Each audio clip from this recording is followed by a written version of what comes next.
சின்ன இடை நீயும் தொட்டு சீண்டுவதில் நாணம் விட்டு நான் ஒரு கிறக்கத்துல கதை படிக்கிற நேரம்.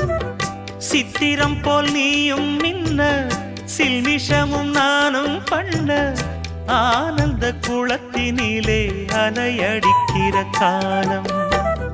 உன்னை எண்ணி ஏங்கி இருந்தேன் உன்னிடத்தில் என்னை இழந்தேன். கண்ணிரண்டும் பூத்து கிடந்தேன் கட்டில் வர காத்து கிடந்தேன்.